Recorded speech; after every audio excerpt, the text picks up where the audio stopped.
ఒకరోజు హనుమంతుడు సీతాదేవిని తన నుదిటిపై సింధూరం రాయడం చూసి, సీతాదేవి, మీరు ఎందుకు సింధూరం ధరిస్తున్నారు?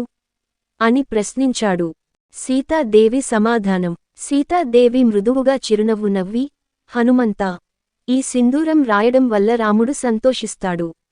నా ప్రేమకు, భక్తికి, గౌరవానికి ఇది సంకేతం అని చెప్పారు.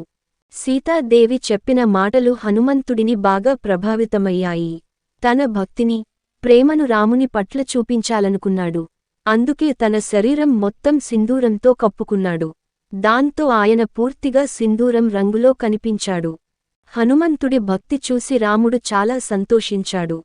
రాముడు, హనుమంతా, నీ భక్తి నన్ను ఎంతో సంతోషపెట్టింది. భవిష్యత్తులో ఎవరైనా సింధూరం పూసుకుని నిన్ను పూజిస్తే, వారి కష్టాలు తగ్గుముఖం పట్టి సంతోషం, ఆరోగ్యం, శాంతి పొందుతారు అని వరమిచ్చాడు. ఈ కథ ద్వారా హనుమంతుడి భక్తి, ప్రేమ మరియు ధైర్యం స్పష్టంగా తెలుస్తుంది. సీతాదేవి తన ప్రేమకు సంకేతంగా ధరిస్తున్న సింధూరం, హనుమంతుడికి తన భక్తికి సంకేతంగా మారింది.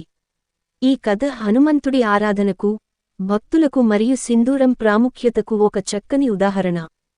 సీతాదేవి బహుమతి. ఒకరోజు సీతాదేవి తన భక్తుడైన హనుమంతుడిని పిలిచి, హనుమంతా, నీ భక్తి నాకు మరియు రామునికి ఎంతో ఆనందం కలిగిస్తుంది.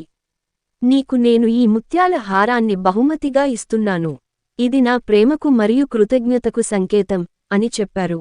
హనుమంతుడు ఆ హారాన్ని తీసుకుని, సీతాదేవిని నమస్కరించి, సీతామాతా, మీ ప్రేమకు మరియు కృతజ్ఞతకు నేను ఎల్లప్పుడూ రుణపడి ఉంటాను.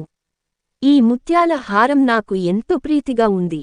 నేను దీన్ని నా గుండెకు దగ్గరగా ఉంచుకుంటాను అని అన్నాడు. హనుమంతుడు ఆ హారాన్ని తీసుకుని ప్రతి ముత్యాన్ని ఒక్కొక్కటి కొరుకుతూ చూశాడు. ప్రతి ముత్యాన్ని కొరికినప్పుడు అందులో రాముడి ముఖం కనిపిస్తుందా అని పరీక్షించాడు.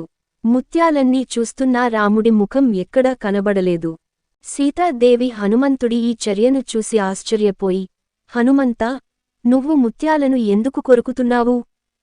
హనుమంతుడు వినయంగా సీతాదేవిని నమస్కరించి, సీతామాతా, ఈ ముత్యాల్లో రాముడి ముఖం కనిపించకపోతే ఆ హారం నాకు అవసరం లేదు.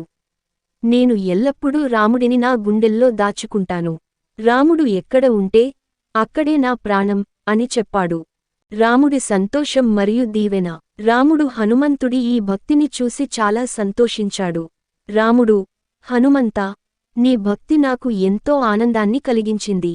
నీవు ఎల్లప్పుడూ చిరంజీవిగా ఉండాలని, నీ భక్తుల కష్టాలు నెమ్మదిగా తగ్గుముఖం పట్టాలని, వారికి సంతోషం, ఆరోగ్యం, శాంతి లభించాలని నేను దీవిస్తున్నాను అని వరమిచ్చాడు. ఈ కథ ద్వారా హనుమంతుడి భక్తి, ప్రేమ మరియు విశ్వాసం స్పష్టంగా తెలుస్తుంది. సీతాదేవి తన ప్రేమకు సంకేతంగా ఇచ్చిన ముత్యాల హారం, హనుమంతుడికి రాముడి ప్రేమకు సంకేతంగా మారింది.